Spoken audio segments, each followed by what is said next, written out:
నమస్తే, welcome to morning edition. నేను మాదిరి. ముందుగా బులెటిన్ హెడ్లైన్స్ చూద్దాం. అమిత్ షా నడ్డాతో చంద్రబాబు భేటీ, ఎన్డీఏను బలపరచమని కోరిన అమిత్ షా.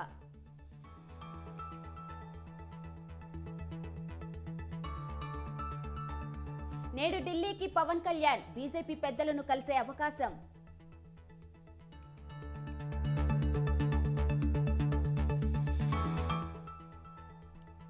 నేటి నుంచి తెలంగాణ బడ్జెట్ సమావేశాలు, గవర్నర్ ప్రసంగం, ఎల్లుండి బడ్జెట్.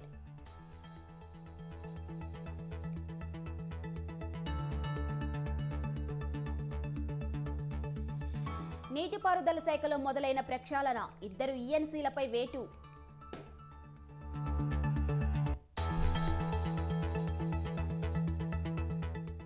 నేడు గుంటూరు జిల్లాలో షర్మిల పర్యటన, ఉదయం రచ్చబండ, సాయంత్రం బహిరంగ సభ.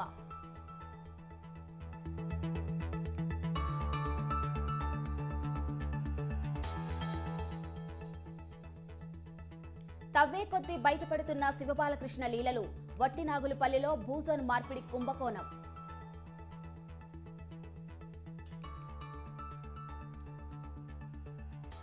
బలూచిస్తాన్లో 2 భారీ పేలుళ్లు, 30 మంది మృతి, 52 మంది గాయాలు.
బ్రేకింగ్ న్యూస్ చూస్తున్నాం.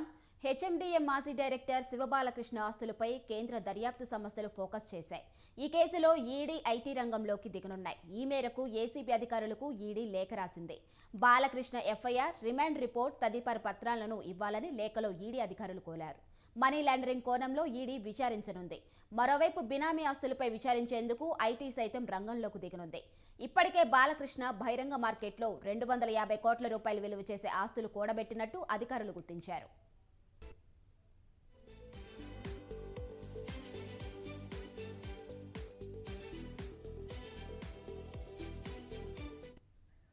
ఇక ఇదే అంశంపై మరింత సమాచారం మా ప్రతినిధి ఉషా ఫోన్లో అందిస్తారు. చెప్పండి ఉషా. మాదిరి, హెచ్ఎండిఏ మాజీ డైరెక్టర్ బాలకృష్ణను కేంద్ర దర్యాప్తు సంస్థలు ఏదైతే ఇన్వెస్టిగేషన్ చేయడానికి అయితే రంగంలోకి దిగుతున్నట్టుగా తెలుస్తోంది. ఏదైతే ఎన్ఫోర్స్మెంట్ డైరెక్టరేట్ అలాగే ఐటీ రెండు కూడా ఆదాయానికి మించి ఆస్తులు కూడబెట్టారు హెచ్ఎండిఏ డైరెక్టర్ గా ఉన్న సమయంలో అన్న కోణంలోనే వీరిద్దరు కూడా సంయుక్తంగా ఇప్పటికే మనం చూసుకున్నట్టయితే బాలకృష్ణకు సంబంధించి ఎఫ్ఐఆర్ కానీ, రిమాండ్ రిపోర్ట్ కానీ తదితర పత్రాలన్నింటినీ కూడా ఏసీబీ వారు ఈడీకి ఇవ్వాలి అన్న కోణంలో కూడా లేఖ రాసినట్టుగా తెలుస్తుంది. భారీగా మనీ లాండరింగ్ కోణంలోనే విచారించాలనే ఉద్దేశంతోనే ఈడీ దిగుతున్నట్టుగా తెలుస్తోంది. మరోవైపు చూసుకున్నట్టయితే బినామీ ఆస్తులు కోకొల్లలుగా ఇతను కూడబెట్టినట్టుగా ఏదైతే భార్య, అలాగే సోదరుడు కుటుంబ సభ్యులు, ఎవరైతే సోదరుడు భార్య కావచ్చు, అలాగే మేనల్లుళ్ళు, స్నేహితులు, ఈ ముగ్గురు, ఈ మొత్తం బంధువులు, కుటుంబ సభ్యులు, స్నేహితులు, ఈ ముగ్గురు పేరిట హైదరాబాద్ చుట్టుపక్కల ఉన్నటువంటి ఏరియాలో అయినటువంటి గట్కేసర్, యాదాద్రి, ఇతర ప్రాంతాల్లో కూడా దాదాపు 120 ఎకరాలకు పైగా వ్యవసాయ భూములను కూడా కూడబెట్టినట్టుగా ఆధారాలు సేకరించారు ఏసీబీ అధికారులు. 100 కోట్లు ఆదాయానికి మించి ఆస్తులు ఉన్నాయి కోణంలోనే మొదట ఏసీబీ అధికారులు దాడులకు దిగగా ఇతని ఆస్తుల చిట్టా మొత్తాన్ని కూడా గుర్తించినటువంటి ఏసీబీ అధికారులు కంగు తిన్నారు. ఇప్పటికే చూసుకున్నట్టయితే దీని లిస్ట్ ఇంకా పెద్దదే ఉన్నట్టుగా గుర్తిస్తున్నారు. దాదాపు 1000 కోట్ల దాకా కూడా ఇతను బినామీల రూపంలో కూడబెట్టినట్లుగా ఇప్పటికే అధికారులు గుర్తించారు. ఈ ఉద్దేశంతోనే మనీ లాండరింగ్ భారీ ఎత్తున జరిగిందన్న కోణంలోనే ఎన్ఫోర్స్మెంట్ డైరెక్టరేట్ అలాగే ఐటీ రిటర్న్స్ రెండు కూడా ఇన్వాల్వ్ అవుతున్నాయి ఈ కేసుకి సంబంధించి. తమకు అప్పగిస్తే దీనికి సంబంధించి పూర్తి వివరాలు సేకరిస్తామన్న కోణంలోనే ఇప్పటికే ఏసీబీకి లేఖ రాసినట్టుగా తెలుస్తోంది. ఈ రెండు ఏదైతే ఏసీబీకి ఎన్ఫోర్స్మెంట్ డైరెక్టరేట్ కావచ్చు అలాగే ఐటీ రిటర్న్స్ కావచ్చు ఇద్దరు కూడా లేఖ రాసినట్టుగా తెలుస్తోంది. మరికొద్ది రోజుల్లో ఇప్పటికే 8 రోజుల కస్టడీ ముగించుకుని కోర్టులో వైద్య పరీక్షల అనంతరం కోర్టులో ప్రొడ్యూస్ చేసిన తర్వాత బాలకృష్ణను ఏసీబీ అధికారులు చెంచల్గూడ జైలుకు తరలించారు. మరికొద్ది రోజుల్లోనే ఈ ఐటీ గాని ఈడీ గాని ఈ రెండు గాని అతన్ని అదుపులోకి తీసుకుని పూర్తి స్థాయిలో దర్యాప్తు అయితే కొనసాగించే అవకాశం ఉంటుంది. Madhuri. Right, thank you Usha.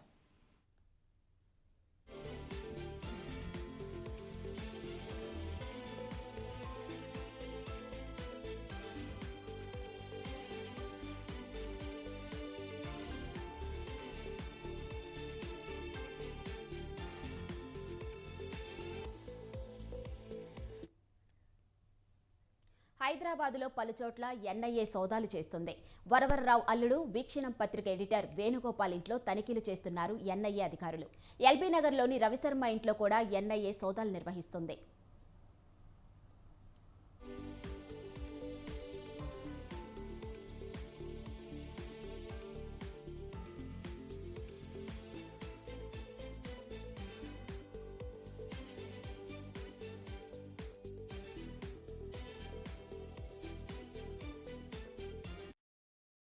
హైదరాబాద్లో పలుచోట్ల ఎన్ఐఏ సోదాలు చేస్తుంది. వరవరరావు అల్లుడు వీక్షణం పత్రిక ఎడిటర్ వేణుగోపాల్ ఇంట్లో తనిఖీలు చేస్తున్నారు ఎన్ఐఏ అధికారులు. ఎల్బీ నగర్లోని రవిశర్మ ఇంట్లో కూడా ఎన్ఐఏ సోదాలు నిర్వహిస్తుంది. ఇక ఇదే అంశంపై మరింత సమాచారం మా ప్రతినిధి పవన్ ఫోన్లో అందిస్తారు. చెప్పండి పవన్. హైదరాబాద్ లో ఈ రోజు ఉదయం పలు చోట్ల ఎన్ఐఏ అధికారులు సోదాలు కూడా నిర్వహిస్తున్నారు. ముఖ్యంగా చూస్తే సీనియర్ జర్నలిస్ట్ వీక్షణం పత్రిక ఎడిటర్ గా ఉన్న వేణుగోపాల్ ఇంట్లో ఎన్ఐఏ అధికారులు ఈ రోజు తెల్లవారుజాము నుంచి కూడా పూర్తిగా ఈ యొక్క తనిఖీలు కూడా చేస్తున్న పరిస్థితి కూడా చూస్తున్నాము. అంతేకాకుండా ఎల్బీ నగర్ లో రవివర్మ సంబంధించిన ఇంట్లో కూడా సోదాలు కూడా నిర్వహిస్తున్నారు. అయితే ఇదంతా చూస్తుంటే మాత్రము మావోయిస్టులతో సంబంధాలు ఉన్నాయి. దాని నేపథ్యంలోనే దీనికి సంబంధించి ఎన్ఐఏ అధికారుల యొక్క సోదాలు కూడా నిర్వహిస్తున్నారు. అయితే నిర్వహిస్తున్న నేపథ్యంలో పూర్తిగా ఇంట్లో కూడా తనిఖీలు చేస్తున్నారు. అయితే ఇంకా తనిఖీలు మాత్రం సాయంత్రం వరకు కూడా కొనసాగే అవకాశం కూడా కనిపిస్తుంది. హిమాయత్ నగర్ లో యొక్క వేణుగోపాల్ ఇంట్లో ఈ రోజు తెల్లవారుజాము నుంచే యొక్క సోదాలు కొనసాగుతున్న పరిస్థితి కూడా చూస్తున్నాము. అయితే ఇదంతా చూస్తే మాత్రము మావోయిస్టులతో సంబంధాలు అంటే ఆరోపణల నేపథ్యంలో ఎలాంటి సంబంధాలు ఉన్నాయి, అంతేకాకుండా వీటిగా మావోయిస్టులకు సంబంధించి వ్యక్తిగతమైన సమాచారం ఉంటుందా అనే కోణంలో ఎన్ఐఏ అధికారులు కూడా ఈ యొక్క సోదాలు నిర్వహిస్తున్నారు. గతంలో కూడా చాలా సార్లు కూడా ఈ యొక్క సోదాలు కూడా చూసాము. అయితే దీనికి సంబంధించి అదే తరహాలో కూడా యొక్క సోదాలు కొనసాగుతున్నాయి. అయితే మొత్తానికి సాయంత్రం వరకు కొనసాగుతాయి. సాయంత్రం దాని తర్వాత ఎలాంటి కీలకమైన పరిణామాలు చోటు చేసుకుంటాయని మాత్రం వేచి చూడాల్సిన పరిస్థితి కనిపిస్తుంది. Right, thank you Pawan.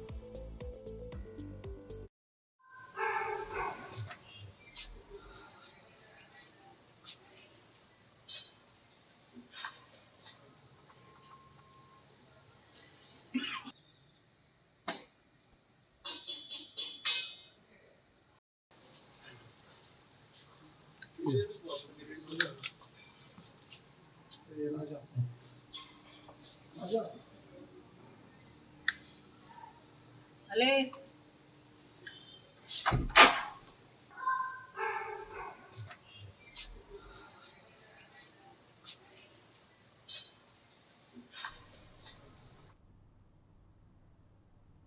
హైదరాబాద్లో అర్ధరాత్రి దాటాక దారుణ హత్య జరిగింది.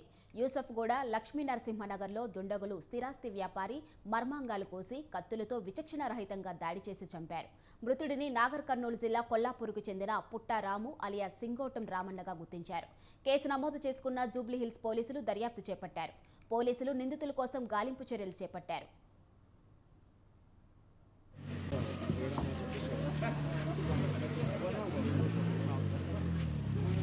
ఇక్కడ ఉంటామో తమ్ముడు అక్కడ ఉంటాడు తెలియదు నాకు కూడా. వాళ్ళ బొమ్మడు ఇక్కడ వచ్చారు మా మేన దగ్గర నాగులపల్లి మీరేం మేము మా అమ్మ వాళ్ళ అమ్మ అక్క చెల్లెలు పెద్దమ్మ. మీకు ఎప్పుడు తెలుసు? ఇప్పుడు 11:30కు ఫోన్ చేసింది. ఇప్పుడు ఊర్లో ఉంటాడు. అక్కడ నుంచి ఆయన ఎక్కడంటే ఇక్కడ ఉంటుంటాడు. మా మాకు ఇప్పుడు ఫోన్ తెలుస్తానంటే వచ్చేసాం. మేము అక్క బావ అయితాము, ఇప్పుడు ఫోన్ చేస్తే వచ్చినాం. టీడీపీ అధినేత చంద్రబాబు, కేంద్ర హోంమంత్రి అమిత్ షా, బీజేపీ జాతీయ అధ్యక్షుడు జేపీ నడ్డాలతో నిన్న రాత్రి భేటీ అయ్యారు. రాత్రి 11:25 సమయంలో అమిత్ షా నివాసానికి చంద్రబాబు వెళ్లారు. అక్కడే ముగ్గురు సమావేశమయ్యారు. ఎన్డీఏ భాగస్వామిగా ఉన్న జనసేన ఇప్పటికే టీడీపీతో పొత్తు ప్రకటించి ఎన్నికల రంగంలో దిగుతుంది. ఈ నేపథ్యంలో టీడీపీని కూడా ఎన్డీఏ కూటమిలోకి ఆహ్వానించడానికి బీజేపీ పెద్దలు చంద్రబాబుతో సమావేశమైనట్లు తెలుస్తుంది. బుధవారం సాయంత్రం ఢిల్లీ చేరుకున్న చంద్రబాబు రాత్రి ఎంపీ గల్లా ఇంటికి చేరుకున్నారు. అక్కడే పార్టీ ఎంపీలు ఇతరులతో ఇష్టాగోష్ఠిగా భేటీ అయ్యారు.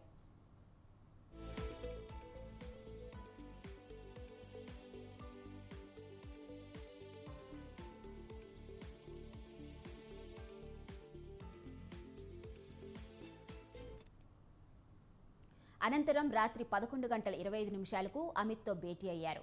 సుమారు గంట పాటు చర్చించుకున్నారు. రాష్ట్రంలో బీజేపీ తెలుగుదేశం పొత్తు కుదిరితే బీజేపీ గెలిచే అవకాశాలున్న సీట్ల గురించి కూడా అమిత్ షా ఆరా తీసినట్లు సమాచారం.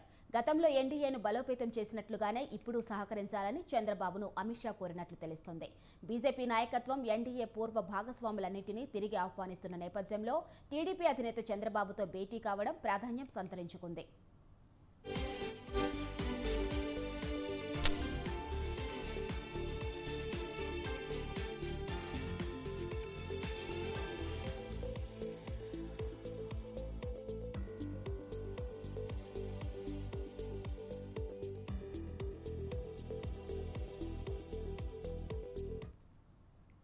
టీడీపీ అధినేత చంద్రబాబు, కేంద్ర హోంమంత్రి అమిత్ షా, బీజేపీ జాతీయ అధ్యక్షుడు జేపీ నడ్డాతో నిన్న రాత్రి భేటీ అయ్యారు. రాత్రి 11:25 సమయంలో అమిత్ షా నివాసానికి చంద్రబాబు వెళ్లారు. అక్కడే ముగ్గురు సమావేశమయ్యారు. ఎన్డీఏ భాగస్వామిగా ఉన్న జనసేన ఇప్పటికే టీడీపీతో పొత్తు ప్రకటించి ఎన్నికల రంగంలోకి దిగుతుంది. ఈ నేపథ్యంలో టీడీపీని కూడా ఎన్డీఏ కూటమిలోకి ఆహ్వానించడానికి బీజేపీ పెద్దలు చంద్రబాబుతో సమావేశమైనట్లు తెలుస్తోంది. బుధవారం సాయంత్రం ఢిల్లీ చేరుకున్న చంద్రబాబు రాత్రి ఎంపీ గల్లా ఇంటికి చేరుకున్నారు. అక్కడే పార్టీ ఎంపీలు ఇతరులతో ఇష్టాగోష్ఠిగా భేటీ అయ్యారు. అనంతరం రాత్రి 11:25 అమిత్తో భేటీ అయ్యారు. సుమారు గంట పాటు చర్చించుకున్నారు. రాష్ట్రంలో బీజేపీ తెలుగుదేశం పొత్తు కుదిరితే బీజేపీ గెలిచే అవకాశాలున్న సీట్ల గురించి కూడా అమిత్ షా ఆరా తీసినట్లు సమాచారం. గతంలో ఎన్డీఏను బలోపేతం చేసినట్లుగానే ఇప్పుడు సహకరించాలని చంద్రబాబును అమిత్ షా కోరినట్లు తెలుస్తోంది. బీజేపీ నాయకత్వం ఎన్డీఏ పూర్వ భాగస్వాములన్నింటినీ తిరిగి ఆహ్వానిస్తున్న నేపథ్యంలో టీడీపీ అధినేత చంద్రబాబుతో భేటీ కావడం ప్రాధాన్యం సంతరించుకుంది.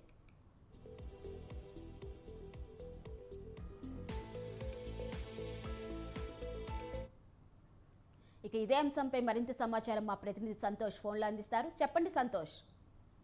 Thank you Madhuri. ఏపీలో ఎన్నికలు వస్తున్న నేపథ్యంలో ఇటు రాజకీయాలనేవి కూడా పెద్ద ఎత్తున దుమారం రేపుతుందనే చెప్పుకోవచ్చు. ఇప్పుడు చూసుకున్నట్లయితే కనుక ఇప్పటికే టీడీపీ జనసేన ఏపీలో అయితే కనుక పొత్తులో ఉన్న నేపథ్యంలో ఇప్పుడు తాజాగా కూడా ఎన్డీఏ తోటి కూడా జట్టు కట్టేందుకు కూడా ఇటు టీడీపీ సిద్ధమవుతున్నట్టు కూడా తెలుస్తా ఉంది. ఇప్పటికే 2024 ఎన్నికలు వస్తున్న నేపథ్యంలో టీడీపీ జనసేన సీట్లను సర్దుబాటు చేసుకుంటూనే ఇటు బీజేపీతో కూడా జత కట్టిన తర్వాత కూడా కొన్ని సీట్లు సర్దుబాటు అయ్యే అవకాశాలు కూడా కనిపిస్తున్న నేపథ్యంలోనే కొన్ని సీట్లు అనేది కూడా ఇప్పటికీ అనౌన్స్ చేయకపోవడం కూడా కారణం అంటున్నారు. అయితే ఇప్పుడు ప్రస్తుతం చూసుకున్నట్లయితే కనుక చంద్రబాబు నాయుడు ఢిల్లీ పర్యటన అనేది కూడా ఇప్పుడు మరింత రాజకీయాల్లో వేడెక్కిస్తున్న పరిస్థితులు ఏర్పడతా ఉన్నాయి. ఢిల్లీలో చూసుకున్నట్లయితే కనుక ఇప్పటికే అమిత్ షా తోటి అదేవిధంగా నడ్డా తోటి భేటీ అయినటువంటి టీడీపీ అధినేత చంద్రబాబు నాయుడు చూసుకున్నట్లయితే కనుక ఇటు ఆ పొత్తుల వ్యవహారంపై కూడా ఇటు కొంత మేరకు చర్చకు వచ్చినట్టు కూడా తెలుస్తా ఉంది. ఏదైతే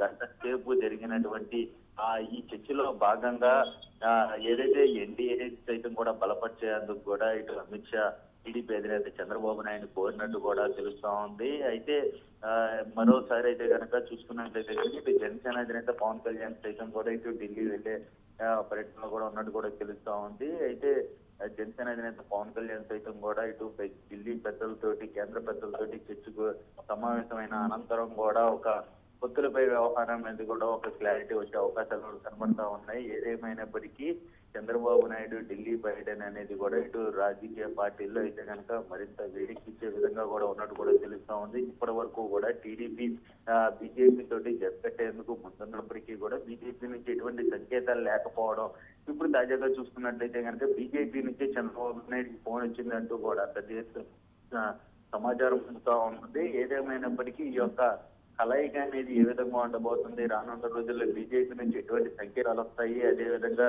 సీట్లు సర్దుబాటు కావచ్చు, అదేవిధంగా చంద్రబాబు Right. నాయుడు ఎన్డీఏకి సపోర్ట్ అనేది ఈ అన్ని అంశాలపై అయితే కనుక రానున్న రోజుల్లో క్లారిటీ వచ్చే అవకాశాలు కనబడతా ఉన్నాయి మాదిరి. Right, thank you Santosh. ఇటీవల వైసీపీకి రాజీనామా చేసిన నరసరావుపేట ఎంపీ లావు శ్రీకృష్ణదేవరాయలు బుధవారం రాత్రి ఢిల్లీలో టీడీపీ అధినేత చంద్రబాబుతో భేటీ అయ్యారు. ఆయన ఇప్పటివరకు టీడీపీలో అధికారంలో చేరుకున్నా ఇలా వచ్చి కలవడం ప్రాధాన్యం సంతరించుకుంది.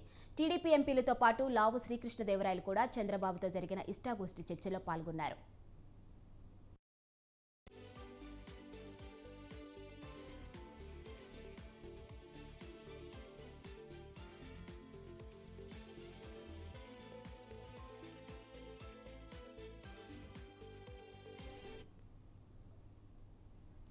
మరోవైపు పల్నాడు జిల్లా నరసరావుపేటలో ఎంపీ లావు శ్రీకృష్ణదేవరాయలు ఫ్లెక్సీలు వెలిశాయి. వైసీపీకి రాజీనామా చేసిన తరువాత మొదటిసారి వెలిసిన ఫ్లెక్సీలు చేశారు. ఆయన టీడీపీలో చేరతారంటూ ప్రచారం జరుగుతుంది. నరసరావుపేట టీడీపీ ఎంపీ అభ్యర్థి అంటూ ఫ్లెక్సీలు ఏర్పాటు చేసిన అభిమానులు ఢిల్లీలో చంద్రబాబును ఎంపీ లావు కలవడం, నరసరావుపేటలో ఫ్లెక్సీలు ఏర్పాటు చేయడం ప్రాధాన్యత సంతరించుకుంది. ఇక ఇదే అంశంపై మరింత సమాచారం మా ప్రతినిధి రవిచంద్ర ఫోన్లో అందిస్తారు. చెప్పండి రవిచంద్ర. మాధురి, శ్రీకృష్ణదేవరాయ వైసీపీకి రాజీనామా చేసిన తర్వాత ఏ పార్టీలోకి చేస్తాననే విషయం అయితే భవిష్యత్తు రాజకీయ పార్టీపై ఇంకా స్పష్టత ఇవ్వలేదు. అయితే దాదాపుగా లాంఛనీయంగా తెలుగుదేశంలో అయితే చేరడమే తరువాయి అనేది అయితే అర్థమవుతా ఉంది.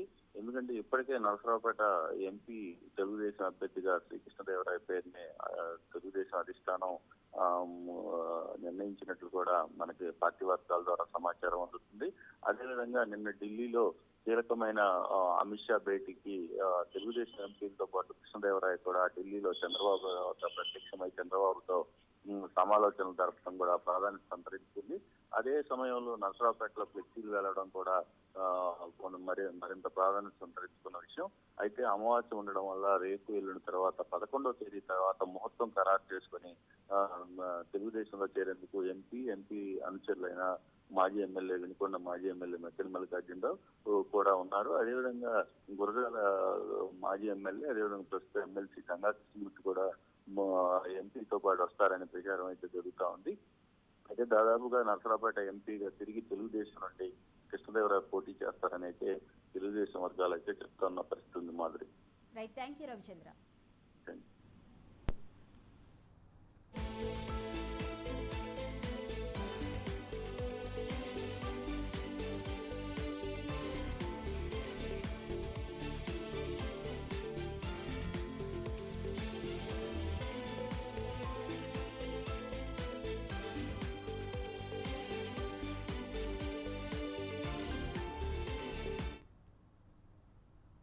వైసీపీ రెబల్ ఎమ్మెల్యేలు ఇవాళ స్పీకర్ తమ్మినేని సీతారాం ముందుకు హాజరు కానున్నారు. ఎమ్మెల్యేలు వ్యక్తిగతంగా హాజరై వివరణ ఇవ్వనున్నారు. ఇప్పటికే రెబల్ ఎమ్మెల్యేలు ఆనం, ఉండవల్లి శ్రీదేవి, మేకపాటి చంద్రశేఖర్ రెడ్డిలు రాతపూర్వకంగా తమ వివరణ ఇచ్చారు. అయితే తనకు నోటీసులు అందలేదని ఎమ్మెల్యే కోటంరెడ్డి శ్రీధర్ రెడ్డి చెప్పారు.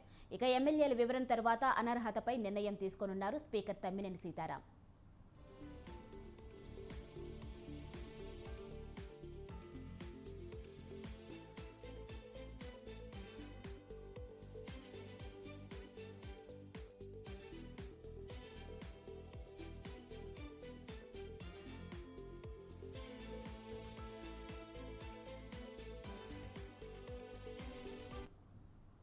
వైసీపీ రెబల్ ఎమ్మెల్యేలు ఇవాళ స్పీకర్ తమ్మినేని సీతారాం ముందుకు హాజరు కానున్నారు.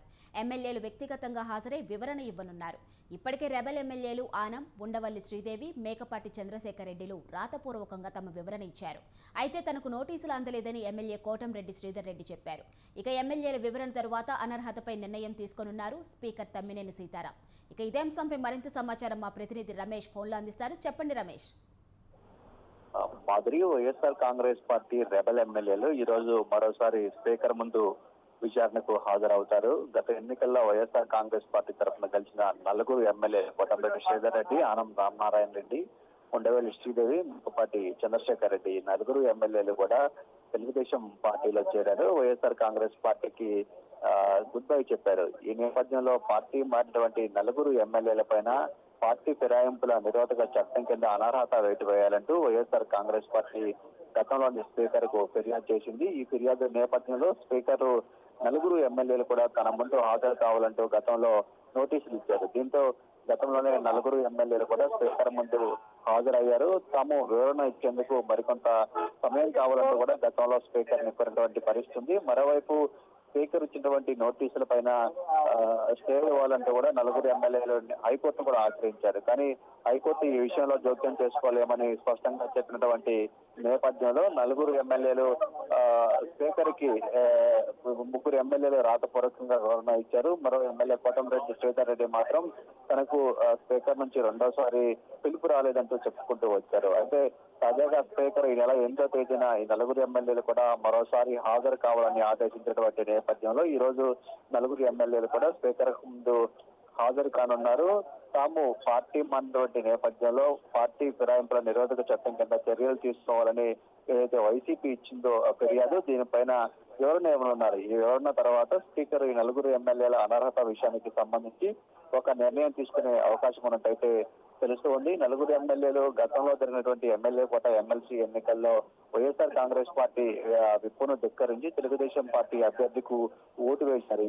ఆ తర్వాత వారు తెలుగుదేశం పార్టీలో ఉన్న చేరినటువంటి పరిస్థితి కూడా ఉంది. వీటన్నిటికి సంబంధించిన పూర్తి ఆధారాలతో వైఎస్ఆర్ కాంగ్రెస్ పార్టీ ఫిర్యాదు చేసింది. ఈ ఫిర్యాదు పైన గతంలో స్పీకర్ ఆ ఎమ్మెల్యేలను విచారించారు. ఆ సందర్భంగా ఎమ్మెల్యేలు కొన్ని విషయాలను స్పీకర్ ముందు లేవనెత్తడం జరిగింది. ప్రధానంగా వైసీపీ ఇచ్చినటువంటి ఫిర్యాదుకు సంబంధించి తమకు ఒరిజినల్ కాపీలు ఇవ్వాలని అడిగారు. అదేవిధంగా వివరణ ఇచ్చేందుకు మరికొంత సమయం కూడా కావాలని కోరినటువంటి నేపథ్యంలోనే వారికి కొంత సమయం ఇచ్చిన స్పీకర్ ఈ రోజు మరోసారి హాజరు కావాలని ఆదేశించారు. దీంతో నలుగురు ఎమ్మెల్యేలు కూడా ఈ రోజు స్పీకర్ ముందు హాజరయ్యే అవకాశం ఉంది. నలుగురు ఎమ్మెల్యేల వివరణ విన్న తర్వాత స్పీకర్ అనర్హత విషయానికి సంబంధించి ఎట్లాంటి నిర్ణయం తీసుకుంటారనేది వేచి చూడాల్సి ఉంటుంది. Madhuri. Right, thank you Ramesh. Telangana assembly సమావేశాలు ఇవాల్టి నుంచి ప్రారంభం కానున్నాయి. ఉదయం 11:30 ఉభయ సభలను ఉద్దేశించి గవర్నర్ తమిళిసై సౌందరరాజన్ ప్రసంగించనున్నారు. అనంతరం ఉభయ సభలు శుక్రవారానికి వాయిదా పడతాయి. రేపు గవర్నర్ ప్రసంగానికి ధన్యవాదాలు తెలిపే తీర్మానాన్ని ప్రవేశపెట్టి చర్చ చేపడతారు. ఈ నెల 10వ తేదీన ప్రభుత్వం శాసనసభలో బడ్జెట్ను ప్రవేశపెట్టనున్నట్టు తెలుస్తోంది. డిప్యూటీ సీఎం ఆర్థిక శాఖ మంత్రి మల్లు భట్టు విక్రమార్క అసెంబ్లీలో బడ్జెట్ను ప్రవేశపెడతారు. శాసన మండలిలో రాష్ట్ర ఐటీ, పరిశ్రమలు, శాసనసభ వ్యవహారాల శాఖ మంత్రి దుద్దిల్ల శ్రీధర్ బాబు ప్రవేశపెట్టనున్నట్లు తెలుస్తోంది.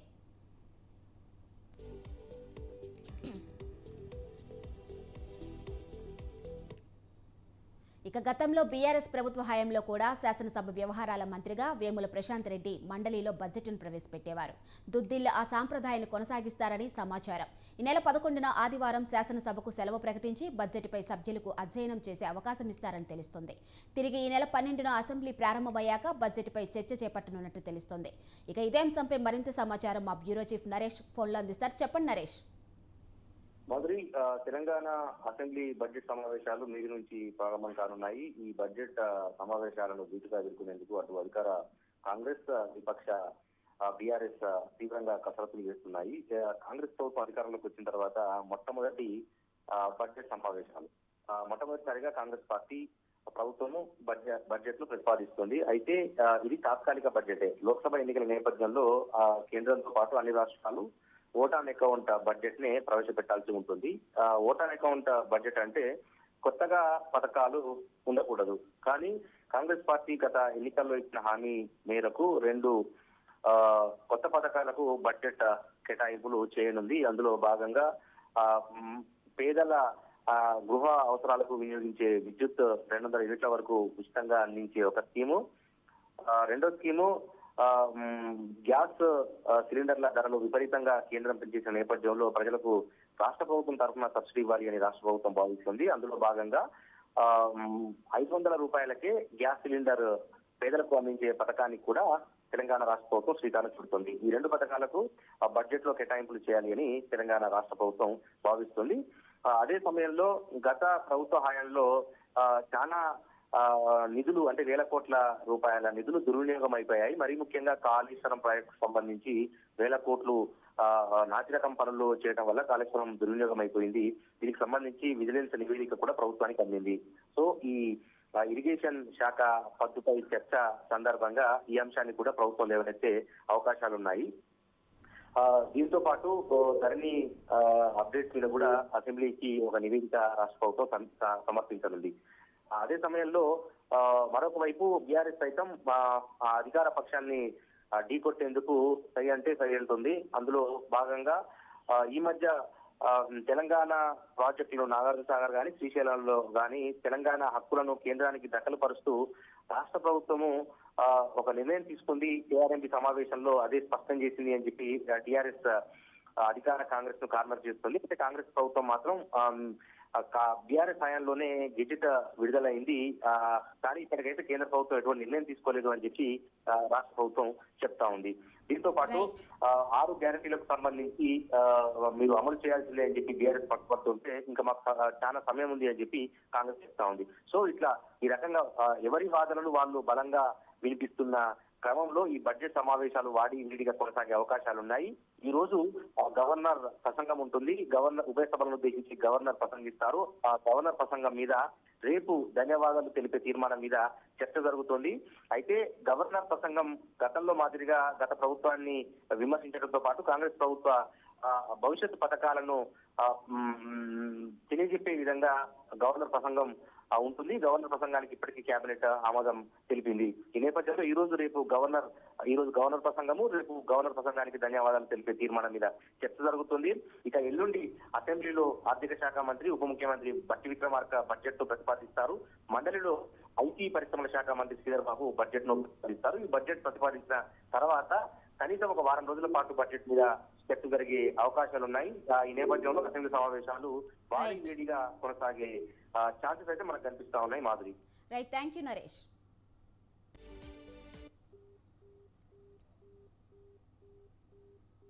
గత ప్రభుత్వంలో తీవ్ర నిర్లక్ష్యానికి గురైన సింగరేణి సంస్థను అన్ని రకాల ఆదుకుంటామని సీఎం రేవంత్ రెడ్డి తెలిపారు. సింగరేణిలో 412 మందికి కారుణ్య నియామక పత్రాలు, 29 మందికి ఉద్యోగ నియామక పత్రాలు హైదరాబాద్లోని అంబేద్కర్ విగ్రహం వద్ద అందజేశారు.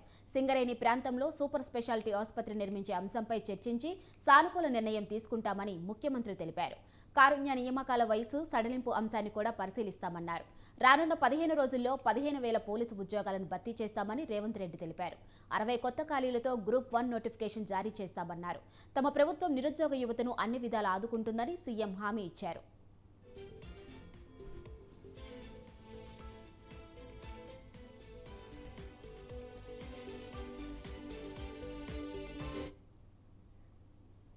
ఖాళీగా ఉన్న సమాచార కమిషనర్ల పోస్టులు 3తో పాటు ఉపలోకయుక్త పోస్టును భర్తీ చేసేందుకు ఇవాళ సచివాలయంలో సీఎం జగన్ అధ్యక్షతన 2 కమిటీల సమావేశాలు నిర్వహిస్తుంది. సమావేశాలకు రావాలంటూ ప్రతిపక్ష నేత చంద్రబాబుకు లేఖలు పంపింది. కేవలం 1-2 రోజుల ముందు సమాచారం పంపి సమావేశాలకు పిలవడంపై చంద్రబాబు అసంతృప్తి వ్యక్తం చేశారు. ముందే నిర్ణయించుకున్న కార్యక్రమాల్లో బిజీగా ఉన్నందున ఇవాల్టి సమావేశాలకు రాలేనని స్పష్టం చేశారు. కనీసం 2 వారాల ముందు సమాచారం ఇస్తేనే అర్థవంతమైన చర్చలకు ఆస్కారం ఉంటుందని తెలిపారు. ఈ మేరకు ఆయన సాధారణ పరిపాలనా శాఖకు లేఖలు పంపారు. ఆ పోస్టుల కోసం దరఖాస్తు చేసుకున్న వారి బయోడేటాలు పంపిస్తే వారి నేపథ్యం, అర్హతల గురించి తెలుసుకునే అవకాశం ఉంటుందని ఆయన స్పష్టం చేశారు.